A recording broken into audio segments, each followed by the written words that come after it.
Hello, viewers and patriots and friends and family. We appreciate you joining us today for another video, Sergeant Choice. This will be a short video today about sheltering. So make sure that if you enjoy this content, that you hit that bell icon so you can be notified. Make sure that you subscribe, share this stuff, and make sure you comment. So shelter really has a lot of facets to it, and it's difficult in a short video to kind of compress all that. For most people, shelter is what you wear, it's what you carry, it's what you build, or it's what you find. I cover those things because everything starts with you as an individual. Remember, we talked before about rule number one is take care of number one. So the first thing you have to do is take care of your physical body. The first step of that, or the first layer, I guess, is really going to be the clothing that you wear. Clothing is important because it depends on what your environment is what kind of clothes you're going to be wearing. Desert requires that you wear a boonie cap, give you some shade. Winter requires a knitted cap or something to keep your heat into the head because the blood vessels are so close to the skin that you lose a lot of heat that way. Gloves are really important because if it's cold, you want to keep your fingers warm because you lose a lot of manual dexterity whenever they get cold. So what we talk about applies to all types of environments and all kinds of temperature ranges. A lot of people will say that you don't want to use certain types of fibers whenever you're in specific environments. You have to think about what you're trying to accomplish. It's not so much that a fiber or a product or anything else is good or bad. It's just, does it apply to whatever you're dealing with at the time? Another concept about shelter that's not necessarily the physical side of shelter is also the psychological side of shelter. If you find yourself in a bad situation, in a survival situation already is not the best situation to find yourself in. But if you do, you can operate a lot better if you have a place where you can get a good night's rest, you can get some sleep, you can get some food, you can get some water. If you have any medical issues need to be attended to, you can take care of all that. It's a place that you can just kind of rest and relax a minute to figure out what your next step is going to be. So that's an overarching concept that I kind of want you guys to really focus on. Whenever you start out on any excursion or any adventure that you're going on, we always talk about the 5 W's. What you're looking for is you're looking for a place that has wood so that you can build a fire, water that's available that you can drink. You need to be cognizant of the wind, what kind of weather you can anticipate, and you also need to worry about widowmakers. So a widowmaker is really anything that could cause you bodily harm while you're sleeping. And the last thing that you really want to think about is the wild things. We're talking about bugs. We're talking about the other mammals and other predators that are out there. It can be a bad guy. We're just looking for the wild things that are out there. So always be aware of your 5 W's. When we get to the physical side of shelter and we talk about thermal regulation, we're talking about our body maintaining a body temperature. You have heat gain and loss that comes in several different mechanisms. Conduction, convection, radiation, evaporation. Conduction is basically warm temperature that's going to a temperature that's less warm. You need to find a way for conduction to work in your favor. That can be as simple as finding a large rock slab that has been out in the sun all day. Even in the wintertime, it will take in a lot of heat, and then over the cold temperatures of the night, it will radiate that heat back out. So that may be a time that you want to be on top of a rock slab at night. Another area, which is radiation. The sun radiates heat. The stone is going to radiate the heat back out. Fire is radiating heat,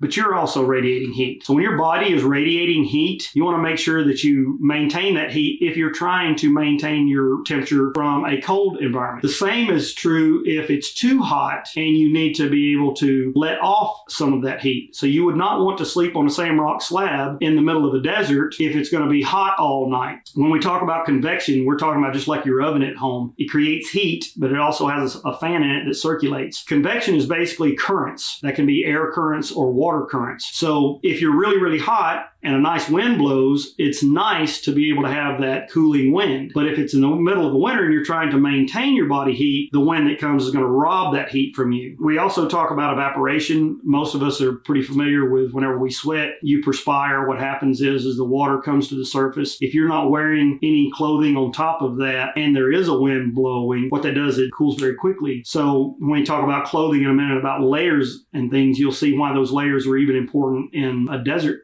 situation or summer situation. So the next thing that we talk about is the kind of shelter that you carry. So the shelter that you carry, most people are going to think about tarps, tents, things of that nature. Tarps are good because they're pretty flexible. They're a little tricky to set up, so you really need to do some dirt time before you just grab a tarp and go out and into, put it in a bug out bag and you never deal with it again. So buy a tarp, good tarp, something that's durable, and learn how to use it. It's going to be really important. Also, in the things that you carry is going to be your tents. Tents come in two basic flavors. In my opinion, that's a single wall tent or a double wall tent. Single wall tents are pretty good for most even weather that doesn't have a lot of fluctuations in heat and cold, whereas a double wall tent gives you a lot more airflow, cuts down on condensation, keeps the bugs out, and then there is a rain fly or a tarp that will go over the top of that actually is your waterproof membrane that goes over the top. So you just kind of have to find the system that works for you. Shelter can be as complex or as simplistic as you want it to be. When we talk about another aspect of your sheltering, there's another way that I try to think about maintaining my shelter. We learned this by using the word colder, COLDER, and it helps you remember how to maintain your clothes and how to maintain your shelter system, your sleep system, whatever that is. C basically stands for keep it clean, keep your body clean, and keep your equipment clean. O is for overheating. Whenever you have all these different clothing layers on and you're doing a job, it's very easy to get overheated quickly. So you need to worry about overheating. We talked about layering a little bit for your clothing, which was the wicking layer, the insulation, the durable layer, then the wind and waterproof layer. So C for clean, O for overheating, L is for layering. You want big, loose layers no matter what the weather is, because you can always add clothes and take clothes off. You also want to stay dry.